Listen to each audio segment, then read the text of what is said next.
अपने हाजिर हैं आरिफ सोनी, आपका होस्ट।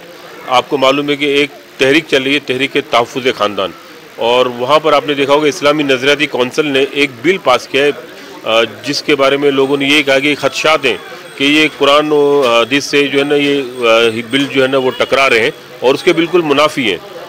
और हमने आज हमारे साथ डॉक्टर फारूक सत्तार हैं, हम इनसे पूछेंगे क्या ये इस्लामी नज़रियाती कौंसिल ने जो बिल, ये डोमेस्टिक वायलेशन बिल जो बिल पास करा है, तो वो कहाँ तक सही है और ये इसके क्या असरात होंगे?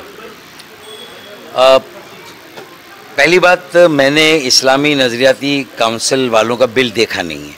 जो डोमेस्टिक वायलेंस बिल पास हुआ है हुकूमत सिंध, पीपल्स पार्टी का उसमें एक रोल है और MKM ने भी उसको सपोर्ट किया था। मेरे ख्याल में वो बहुत अच्छा है, लेकिन उस पर अमल दरामद अभी नहीं हो रहा। और दूसरा ये भी है कि जो किसान और हारी जो वडेरों के यहाँ मुलाजिम है ना, सर्वेंट्स, घर के मुलाजमीन को डोमेस्टिक वायलेंस के दायरे से बाहर रखा, ये गलत है। हमारा ये कहना है कि घर के मुलाजमीन भी घर का फ़र्द है और उन पर भी किसी तरह का जुल्म घर के मालिकान नहीं कर सकते, तशद्दुद नहीं कर सकते।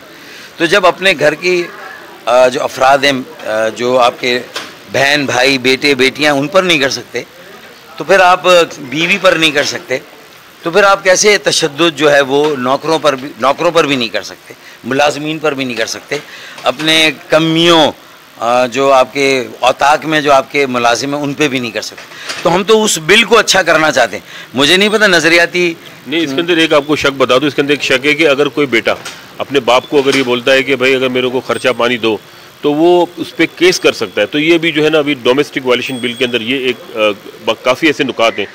ज़ाहिर होते जो बाप के जो हुकूक हैं वो छीन लिए जा रहे हैं। वो बाप जो है, मतलब बेटा जो है ना बाप को हवालात में भी बंद करवा सकता है। तो ये इसके बारे में क्या कहेंगे? देखिए, ये तो पाकिस्तान का मौजूदा कानून और आइन, अगर उसमें कोई चीज़ कुरान और सुन्ना के मुनाफी है तो इस्लामी नज़रियाती काउंसिल पहले उसे पॉइंट आउट करे। कोई एक बिल बना के अपनी तरफ से जो उनके अपने तसव्वुर या कोई तासुर है उस पर अगर वो बात करेंगे तो मेरे ख्याल में थोड़ी सी नामुनासिब है। लेकिन मुझे पूरा पस मंज़र नहीं पता, इसलिए मेरी किसी राय को हतमी राय ना समझा जाए। पहले मैं इस्लामी नज़रियाती काउंसिल वालों से बातचीत करूँ, उनके बिल को समझूँ और वो किस कानून में इस हक़ को बेटे से छीन रहे हैं या बाप से छीन रहे हैं। मुकदमा तो किसी को किसी पे करने का हक़ है। अगर जायदाद में विरासत नहीं मिली तो आपको हक़ है, और इस्लाम में, शरिया में विरासत का एक कानून है और शरा में उसका उसूल दिया गया है। अगर उसकी खिलाफ वर्जी हो तो उसका कानून है, फिर आप कोर्ट में केस कर सकते हैं और शरई फैसला होता है। तो मुझे नहीं पता कि उन्होंने किस बात पे क्या एतराज़ किया है। अगर ये तफसील मालूम हो, उसका पस मंज़र मालूम हो तो फिर खुल के बात हो सकती है।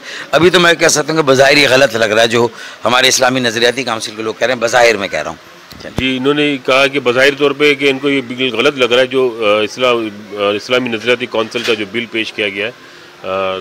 जी, आप देखते रहें आरिफ सोनी।